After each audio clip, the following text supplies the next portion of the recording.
Produce ചെയ്യാൻ decide ചെയ്യുന്നത്? Script ചെയ്താൽ ഞാൻ പ്രൊഡ്യൂസ് ചെയ്യും. ആർട്ടിസ്റ്റ് ഉണ്ടോ വേറെ ഞാൻ നോക്കാറില്ല. നീ അധരങ്ങൾ ചേരും നേരം മായികലോകം പുൽകുന്നേ പുന്നാരെ കൊതിച്ചിട്ടും വരാനെന്തേ വൈകിനി എത്ര വിളിച്ചിട്ടും വരാതെങ്ങോ നിന്നു നീ.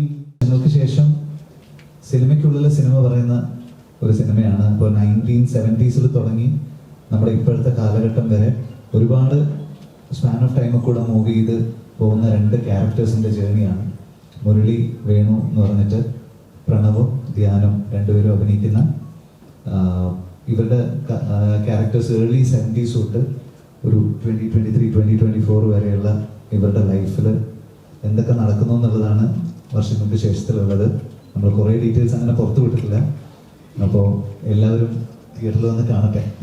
എങ്ങനെയാണ് ഇത്രയും അധികം സ്റ്റാർസിനെ ഒരുമിച്ച് കൊണ്ടുവന്നത്? ഫസ്റ്റ് ഇത്രയും സ്റ്റാർസ് ഉണ്ടെന്നൊരു ഐഡിയ വിനീത് ഫസ്റ്റ് ആയിട്ട് സ്റ്റോറി എനിക്ക് ഫസ്റ്റ് പറഞ്ഞ കഴിഞ്ഞ മാർച്ചിലായിരുന്നു വിനീത്. അപ്പൊ അന്ന് ഞാൻ ഭയങ്കര സ്റ്റോറി ഇൻട്രസ്റ്റിംഗ് ആയിട്ട് കേട്ടു. പിന്നെയാണ് ഇതിന്റെ ഡീറ്റെയിലിംഗ് എല്ലാം വന്നത്.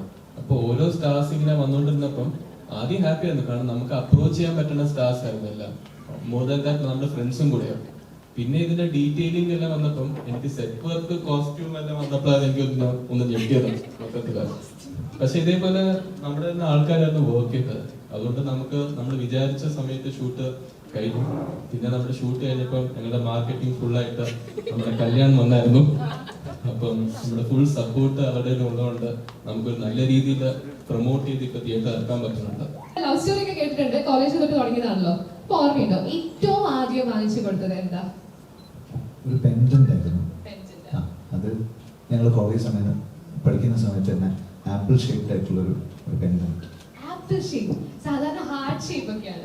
വെറൈറ്റിക്ക് ആപ്പിൾ വിളിച്ചല്ലേ?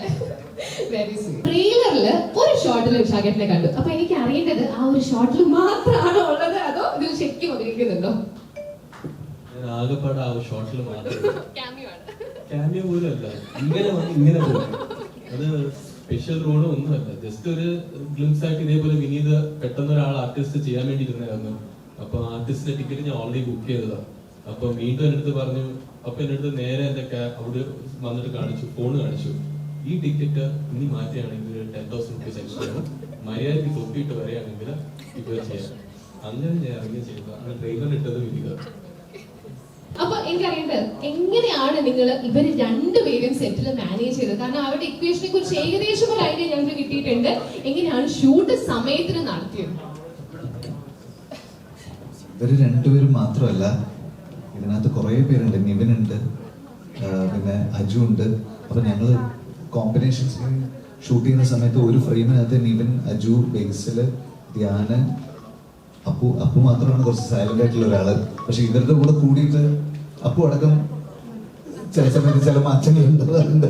പിന്നെ എല്ലാവരും കൂടെ കൂടുന്ന സമയത്ത് മെയിൻ എന്താ പറയാ ബുദ്ധിമുട്ട് എന്ന് പറയുന്നത്, നമുക്ക് ഈ ഒരു ഫ്രെയിമിൽ ഇവരെല്ലാവരും ഒന്നിച്ച് കാണാനാണ്.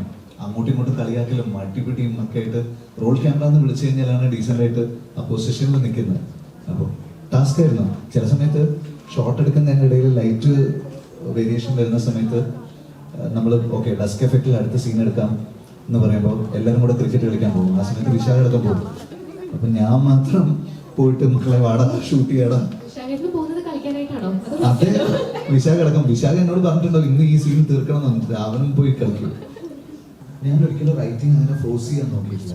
എനിക്ക് കുറേ ഐഡിയാസ് മൈൻഡിൽ വന്ന് ഓൾമോസ്റ്റ് ഓക്കെ ഇത് എനിക്കൊരു 1 വർഷം 2 വർഷം 3 വർഷം ഒരു സബ്ജക്റ്റിന്റെ മുകളിൽ ഇരിക്കുന്നതിന് മടിയില്ല.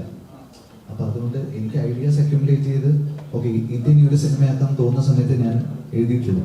അപ്പോൾ ഫസ്റ്റ് ഫിലിമിന് ആദ്യത്തെ ഡ്രാഫ്റ്റ് എഴുതിയിട്ട് അത് അത്ര നന്നായില്ല.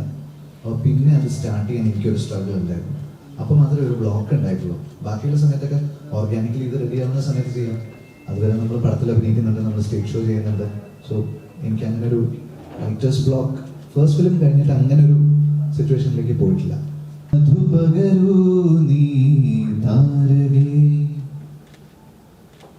മനസ്സിലെ മോഹം നീ അധരങ്ങൾ ചേരും നേരം മായികലോകം പുൽകുന്നേ പുന്നാരെ കൊതിച്ചിട്ടും വരാനെന്തേ വൈകിനി എത്ര വിളിച്ചിട്ടും വരാതെങ്ങോ നിന്നു നീ